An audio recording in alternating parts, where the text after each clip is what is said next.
기초연금은 평생 나오는 돈이다. 지금까지는 많은 분들이 그렇게 생각하셨을 겁니다. 그런데 이제는 아닙니다. 기초연금은 받다가도 탈락할 수 있는 구조로 바뀌고 있습니다. 자, 문제는 원래 받던 분들은 물론 앞으로 몇 년 뒤면 기초연금을 받을 것까지 노후 현금 흐름에 염두에 두셨던 분들 상당한 반발이 예상이 되는데요. 그럼 과연 정부는 민심에 강한 반발을 어떻게 피해가면서 어떤 방식으로 받는 기준을 정하겠다는 건지 바로 어제 그 내용이 나왔습니다. 어쨌든 기초연금 개편은 사실상 확정 수순입니다. 안녕하세요. 시니어 세상의 강 대표입니다. 단순 검토 단계는 이미 지나갔고요. 대통령이 직접 문제 제기를 했고 복지부가 전면 개편 논의 중이라고 공식화했었죠. 그리고 이제 여당 연금개혁 특위 논의가 착수됐습니다. 이제 곧 법안이 발의되겠죠. 이 정도 정책 절차를 보면 확정 수순인 거죠. 특히 대통령 발언이 상당히 강했습니다. 월 200만 원 이상 소득이 있는데 34만 원을 받는 게 맞느냐? 이건 금액의 문제가 아니라 이 기초연금 구조 자체를 바꾸겠다는 신호였죠. 자, 지금 화면에 보이는 그래프는 한국개발연구원 장기추계 자료입니다.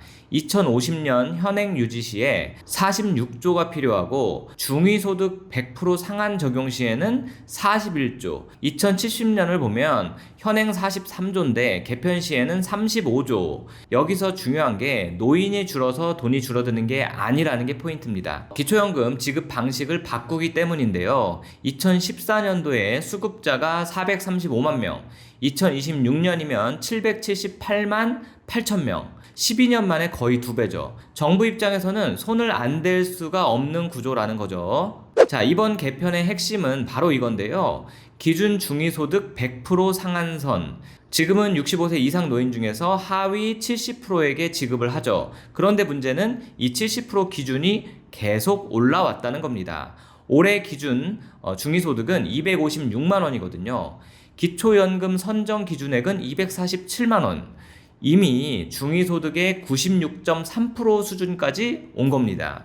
사실상 평균 소득층까지 이 기초연금을 받게끔 되었다 이거죠. 그래서 정부가 하려는 건 무엇인가? 하위 70%를 당장 60%로 줄이겠다 이건 아닙니다. 그 대신 중위소득 100%를 넘으면 자동 제외되도록 하자 이겁니다.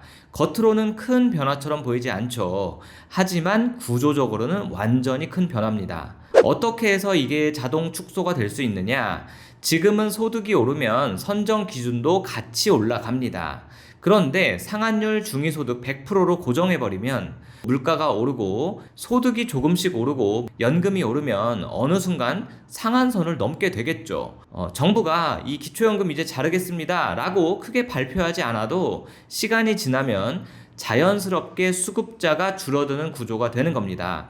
칼로 자르는 방식이 아니라 시간이 지나면서 자동으로 줄어드는 그런 모델인 거죠. 그래서 2050년 46조가 41조로 줄어들게 되는 겁니다. 그리고 수급자 비율도 5년 뒤면 65%, 10년 뒤면 60%, 30년 뒤면 50% 이런 식으로 내려갈 것으로 전망이 된다고 해요. 문구는 하위 70%를 유지하지만 실제 받는 사람은 줄어드는 구조로 만드는 거죠. 이것이 이번 정부 개편의 본질입니다. 자, 또 하나의 중요한 변화를 보면 중위소득 대비 선정 기준 비율이 2015년에 59.6%, 2026년에 96.3%, 2028년에는 100% 도달이 전망됩니다. 처음에 이 제도는 저소득층 노인 보완 제도였지만 지금은 사실상 평균 소득층까지 확장된 상태죠. 정부는 이걸 다시 정말 필요한 분들 중심으로 재설계하겠다는 기조입니다. 그러면 앞으로 누가 영향을 받게 될까요?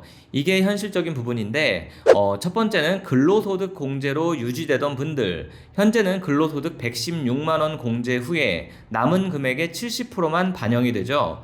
다른 재산이 없고 근로소득만 있는 경우 월 460만 원 안팎까지도 수급 가능 사례가 나오는 겁니다. 지금까지는 말이죠. 그런데 공제가 줄어들거나 반영률이 바뀌게 되면 이 구간이 가장 먼저 영향을 받게 됩니다. 두 번째, 자산은 많은데 소득이 적은 경우입니다. 고가 부동산, 금융자산, 임대수익 구조, 자산 환산 방식이 강화될 수가 있거든요. 그러면 이 구간도 영향권에 들어오게 되겠죠.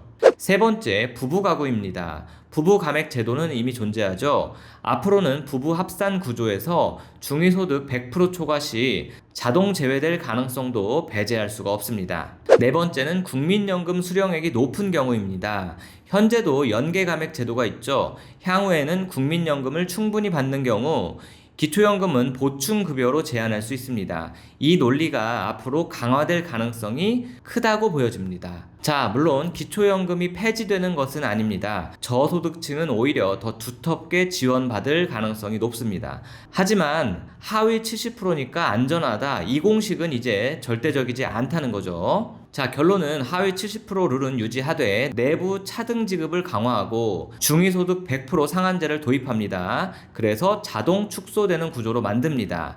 기초연금은 평생 확정급여가 아니라 조건형 급여로 재설계되고 있는 겁니다. 이 정도까지 나왔으면 정책 방향이 이미 굳어졌다고 봐야 맞습니다. 그래서 지금 필요한 건 내 소득 인정액을 점검하고 자산 환산 구조를 이해하고 국민연금 수령액도 확인하고 부부 합산 기준을 체크하는 겁니다. 자, 지금부터라도 제도의 변화에 맞게 한번 확인을 하고 미리 준비하셔야 하겠습니다. 오늘 영상 여기까지입니다. 좋아요와 댓글까지 꼭 좀 부탁을 드리겠습니다. 그럼 저는 다음 영상에서 뵐게요.